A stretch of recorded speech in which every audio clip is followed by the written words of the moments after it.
Hi there, it's Kevin with RogueDeckBuilder.com here with, I apologize in advance for the crappy quality of the video, shooting this from the store, so I'm just using the laptop's webcam, which isn't the greatest.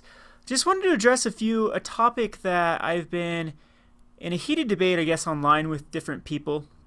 Commented on some other YouTube videos about the Modern Masters 2017, and I just want to give a perspective on just how business works from a player's perspective, as well as someone who owns a local game store. As you can tell, we're here at my local game store. A little bit of background of Gone Rogue Games in Richfield, Utah. We are the population of about 8,000 in Richfield, and then we recruit another additional 12,000 people within, I don't know, 15, 20-mile radius. Richfield's actually considered it's the largest city within 100 miles of us. So we are kind of a commercial district for maybe 30,000 people, I would say.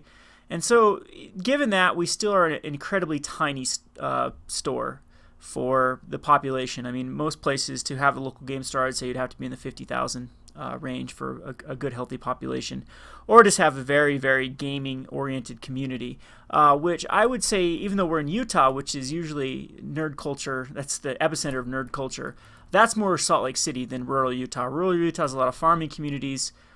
Sports are really big here, like baseball, especially baseball, basketball, and a lot of the outdoors activities. A lot of farmer redneck type community. So the gaming is a little bit, I would say, disadvantaged there. So Zach and I started the store, Gone Rogue Games, as just a way for us to play. I mean, it made sense with a good outlet. I mean, eventually I want to marry the two, Rogue Deck Builder and Gone Rogue Games, and turn more of an online type store so I can, give back to the fans and just yeah, I think that's the future of success will be going more online. But as we're getting there, how we started the store, Zach and I, we started with very little. We had no liquid capital, meaning we didn't have any actual money that went in the store. How we started Gone Rogue Games is through our own collections and just some savvy bartering and just a lot of donations from different people throughout the community. We had some cases donated to us. Some of the shelving back there that you see was donated to us. And a lot of man hours were donated to us to help us get the store going. Our costs are incredibly low. Our overhead is insanely low, but I'm going to get to overhead in a second. I would say that we probably have our overhead is probably around $1,000 is all, which is super, super cheap, which is why we're able to stay afloat. But I'll be talking about that. That's going to be relevant to the discussion going forward. So I'm happy with Zach and I have been able to achieve. We have a lot of actual money with cards and product now in this store because little by little we've been able to build up the worth of our store, the capital that we actually have in goods, and I'm very, very happy that we've been able to achieve that. The store before us kind of had the opposite problem. They took out $10,000 of debt, and then they never really recovered from that debt. Currently, Gone Rogue Games has zero debt, and we even have some money in the bank account. So that's good news. Good news. We're coming up on the struggling season, which is the summer, which typically is terrible here in Richfield, Utah, as just the outdoor activities and people not being at school, seeing their friends in the hall, and then be like, hey, I want to play Magic afterwards. We really struggle. It's about half the people, I would say, about half. Our events in the wintertime fill up pretty quickly. We can easily run standard, modern, frontier, draft, all those type of things. Pre-releases are strong. And the summer, it's more of a struggle. Got to do more recruiting and marketing and more incentives to have players be here. So where does this lie in to the Modern Masters 2017? Why am I so up in arms about it? And why am I really... I don't know. I think people have been attacked as being a filthy capitalist or someone that just doesn't look out for the little guy, because I'm a big believer in producers rather than consumers. So a little bit of economic theories here. I consider myself a classical liberal when it comes to economic policies as well as social policies. I think that I'll argue till I'm blue in the face about how the United States was set up with classical liberal principles, especially the Andrew Jackson, Thomas Jefferson, George Washington. A lot of those were very classical liberals is what we like to call them. And little by little, I think the United States has morphed more into a bigger and bigger and bigger government. And it's the longer we go, the harder it is for small businesses, I would say, to try to compete with the larger corporations, and especially in an atmosphere where we have like Walmarts and Kmart's and things like that that can work on such low profit margins and can just stick their hobby-based stuff within a gigantic store. And if it's not that profitable, then it's still, if it makes any profit, it makes profit, so it's good for them. So in my economic principles too, I like economic policies that reward the producer, not the consumer, because if the producer fails, the consumer has no consumption. And as far as how this relates to Magic the Gathering is, if a local game store fails, the entire community fails.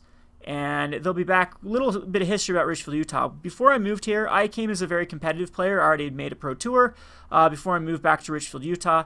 My very first tournament that I met up with some guys that were saying they were going to hold a tournament, and it was actually at the local food bank is where the tournament was held, and it was just a win-a-box tournament, and the competition was absolutely horrid. It was so easy just to sweep it. I 8-0'd it, and I mean, no, sweat off my face whatsoever. It was quite easy. I remember the very first matchup that I sat down, I was playing against Goblins. This is back during Return to Ravnica era, and someone had a homebrew Goblins deck, and he goes, first turn Elixir of Immortality, go. And I'm like, Elixir of Immortality in a Goblins deck, huh? And I was like, so I'm like, that's an interesting choice. Main board Elixir of Immortality is like, well, Mill's big. Everyone plays Mill around here. And I'm like, Mill in Return to Ravnica, is that even viable? I mean, at the time, it was just, there just wasn't even a strategy on any top tier. But anyway, that was kind of the mentality. People had their own way of playing. And having a game store here with actual tournaments has just made the quality of the play go way up, and I'd like to think that I was a lot to do with that. Whether that's a good thing or a bad thing, I don't know. Little funny story about Zach. A lot of you know #BlameZach, my business partner. My very first matchup with him, he was playing Slivers, and he throws down a Door of Destinies. And I'm like, really? A Door of Destinies is a Sliver deck? And he looked at me just as a matter of fact and said, I'm already running 5 colors. And I'm like, yeah, this community has a lot of work before it's going to be competitive.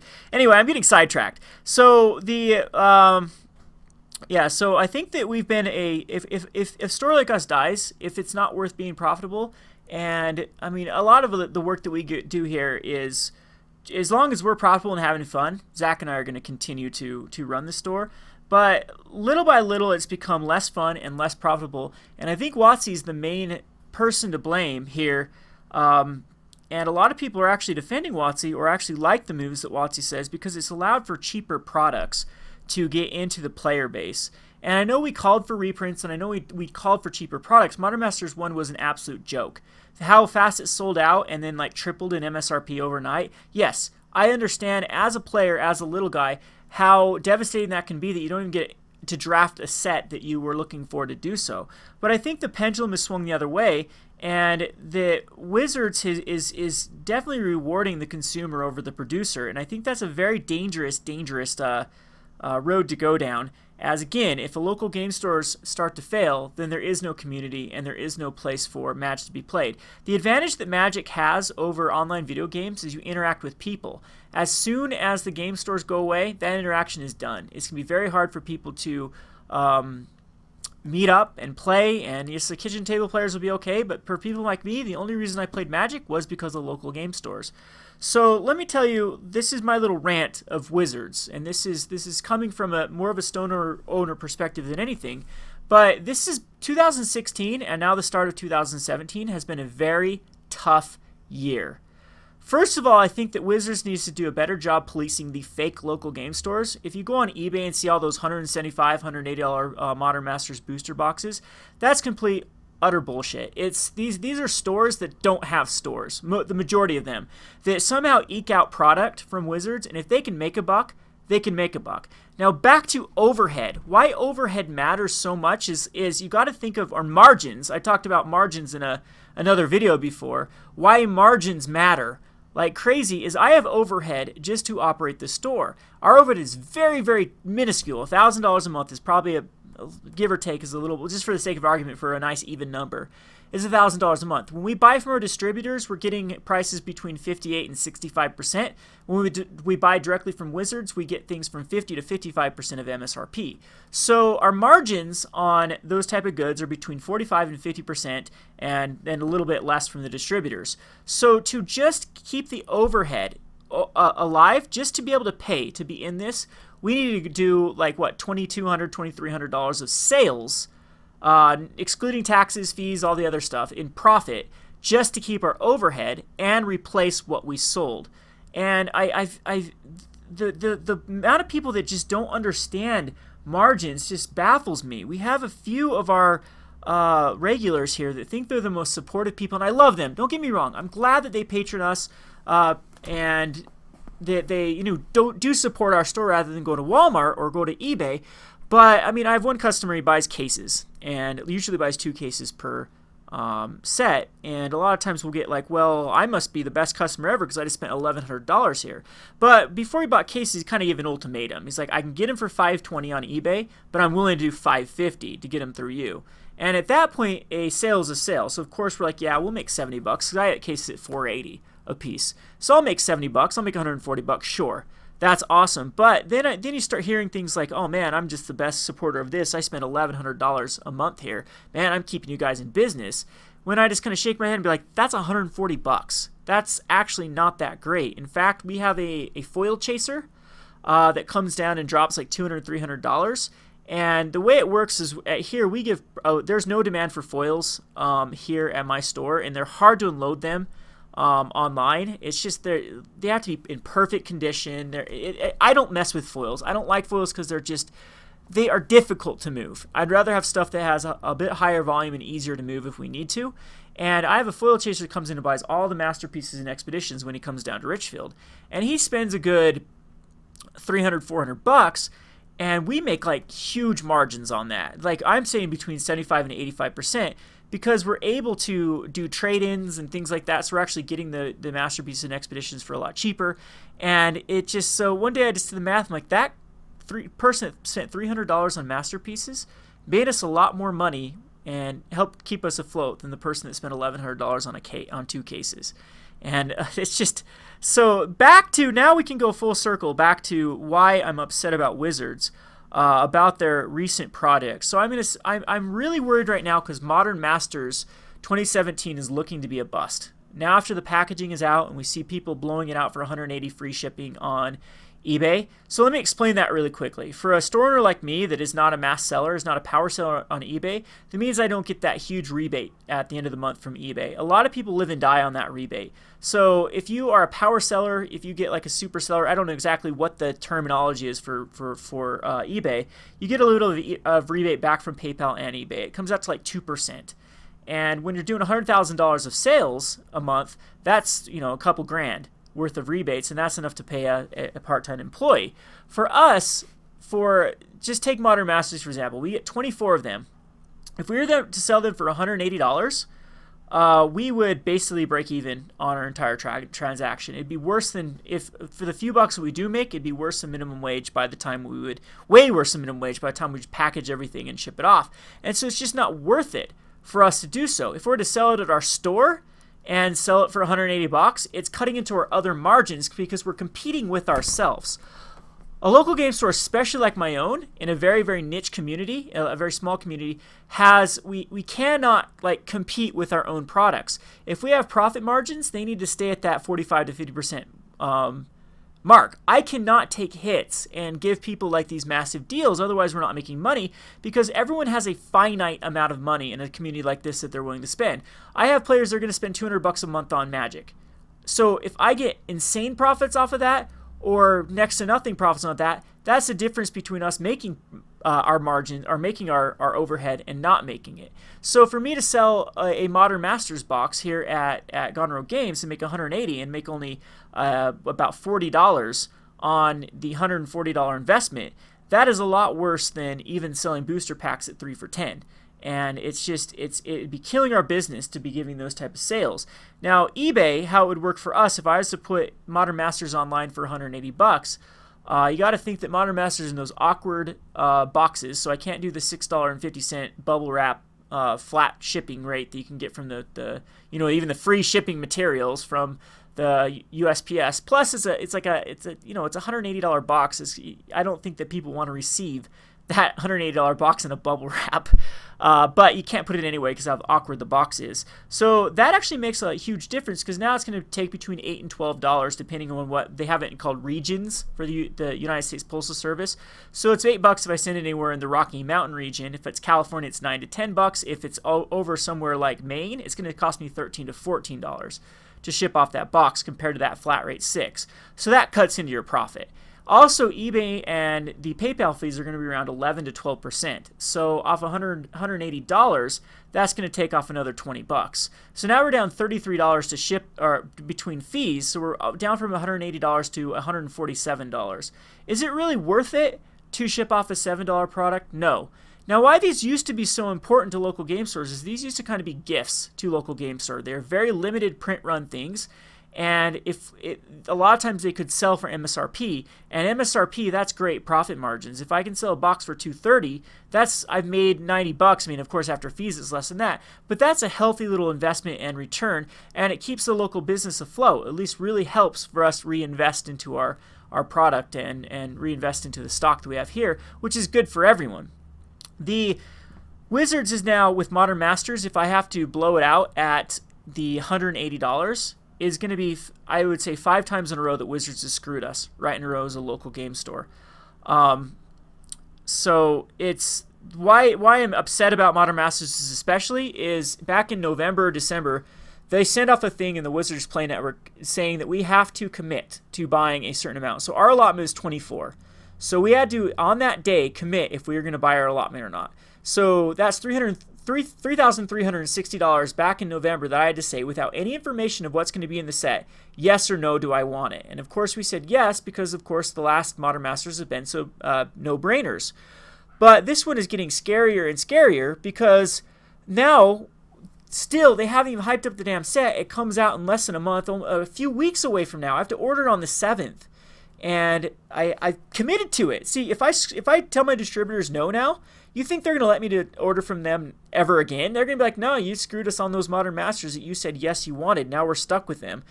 And, they're not going to be very happy about that. So I'm kind of obligated to buy the 24 boxes and put that investment of $3,360 that I have to blow out to make a couple $100 or even less than that, after all the time and effort to packaging and shipping them off. That is $3,000 I could have invested on better margins, which could have moved capital faster, which just could have made my life a lot easier to grow the store. So again, like I said about this being 5 in a row, that if we're screwed, let's start with the first one. The first one it would be Eternal Masters. Eternal Masters came out back in about the spring of last year or summer of last year, and it was decently hyped. And at first we thought it was going to be a very, very low print run. And I feel bad for some of my customers that bought it $300 or $250, because that's how much they were going for on eBay at the time, when everyone thought this was going to be another Modern Masters 1. In fact, we did, because we didn't know how much supply we could get. Because we said, this is all you're going to get. And at the time it was only 12. We only got 12 boxes of Eternal Masters. And so of course there was huge demand for it. There was a lot of people that couldn't get their local game store, and so they ordered from me. Well, lo and behold, week or two later, the distributor's like, oh, you want another 6? Sure, we'll do that, but those profits we ended up selling for like $210, $200, still good. And we actually kept some around because we're like, oh, maybe we want to draft this, maybe we want to sell it to our local game store over time. And I mean, this is a good product to have in. And lo and behold, with no warning, out of nowhere, Wizard says they're going to re-release it. They have more stock and re-release it. And everyone knows the story. It crashed the Eternal Masters market. I think Zach ended up panic selling it, which I still disagree with his decision, but we needed money for a pre-release. We ended up panic selling the Eternal Masters and making very little profit, if any, on that second wave of Eternal Masters that we actually didn't even purchase into. We just had stock left over, like it was our initial stock. And you might say, well, that's our own fault, blah, blah, blah, whatever. So then comes Plane Chase, the Plane Chase anthologies, which they decided to jack up the price to $150 MSRP, which means we get it for $80. We, as a local game store, we had to pay $80 for it.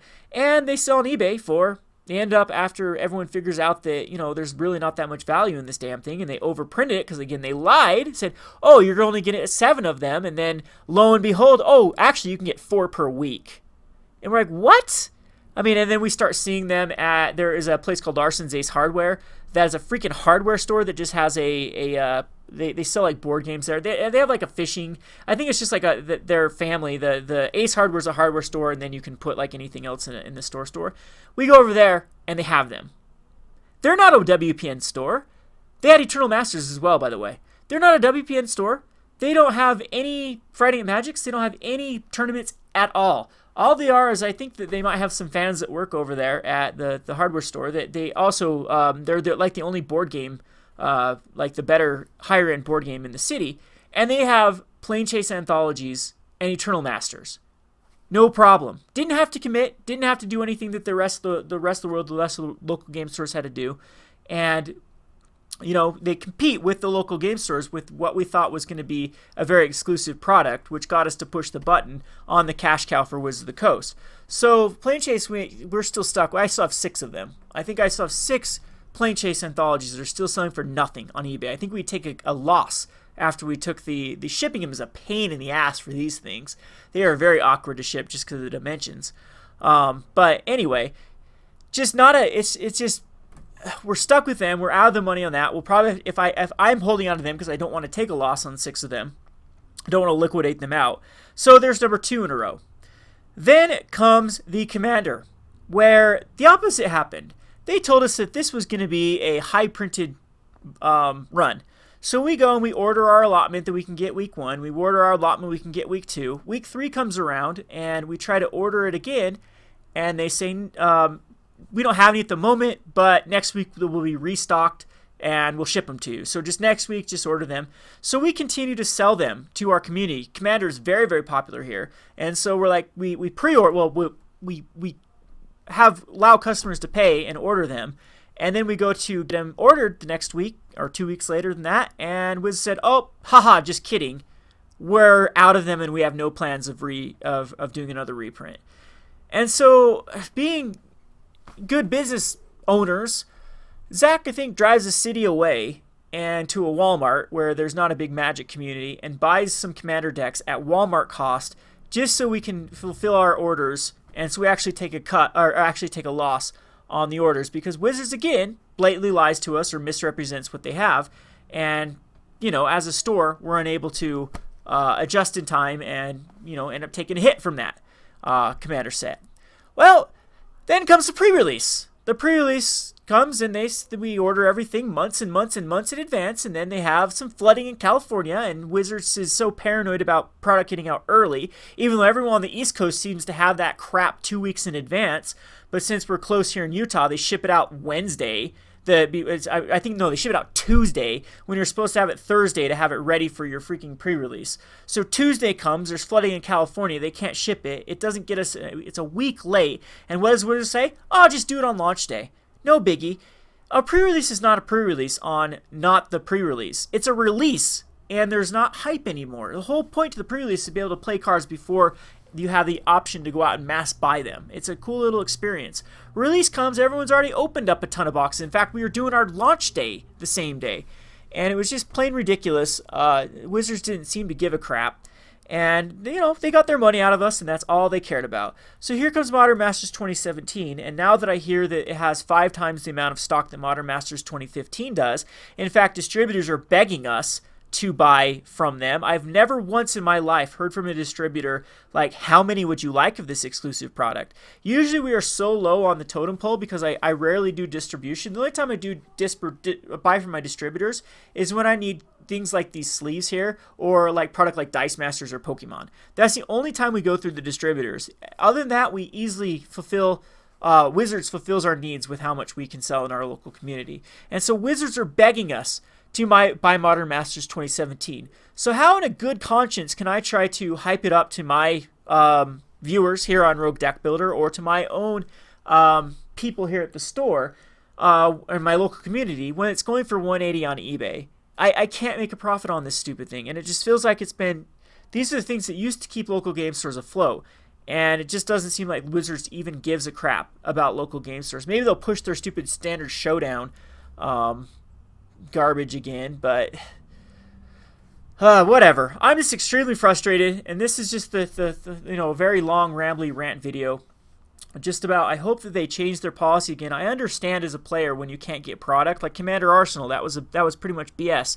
The extremely low print run that was, or some of them in the past. I mean, they need to have a finite, or what they need to do is they need to communicate better. They need to tell us exactly how much is out there so we can make a good, educated decision on what kind of product we want to stock. And it's just, if they keep going down this road, I don't know. The bigger shops might be okay, but small stores like us that live and die on meeting our margins, they're not going to be able to compete. We're not going to be able to keep our doors open. And people can make every excuse they want, saying we're bad business people, bad whatever. But I mean, this store is only operating and functioning because it's worth it to, like, it's making enough money to keep us enticed to do it. This isn't something that I would suggest anyone get into as a career. It's terrible. These margins are terrible compared to comparable fields or comparable industries in retail. So, yeah. Anyway, that's what I have to say. Hopefully we see some good spoilers. I'm crossing my fingers that when spoilers come, I believe they come Friday or Thursday, that we see Caverns of Souls or Liliana, because it's just depressing. And maybe I can sell some boxes. Maybe I can do some drafts. Maybe we can actually make a profit on this damn thing. Shameful self-promotion, though. We do have boxes at $200. I don't know if I'm going to keep them on there. It's one of those things that I'm really frustrated because I've been trying to fund sleeves. If many of you know, I have a Patreon, and all the money that is generated from Patreon, I think we're up to, since I launched in October, and I think I've generated a little under $700. All of that is going to an account that we're saving up to get Rogue Deck Builder sleeves. So that is what it's being used for. I'm going to try to do some, and so I've been trying to save up with my own personal finances and some other, things that I've been doing here and there to try to get those sleeves funded, which is going to be about $5,600, I would say, to have custom sleeves made. And so it was really frustrating. I mean, Modern Masters was a great opportunity to make a buck and put it towards getting sleeves. And now it's just like, it almost seems like I'm going to have to dip into my funds since, pre-sales are dismal, just to get this stupid thing ordered. There's my rant. I hope you guys understand. If you don't, whatever. If this is a good thing for the player and you say screw the local game stores, screw the producers, down with the producers, collectivism over individualism, whatever. It's your opinion. Have fun not having a local game store, and a lot of these go out of business. KevinWithRogueDeckBuilder.com. Thanks for watching.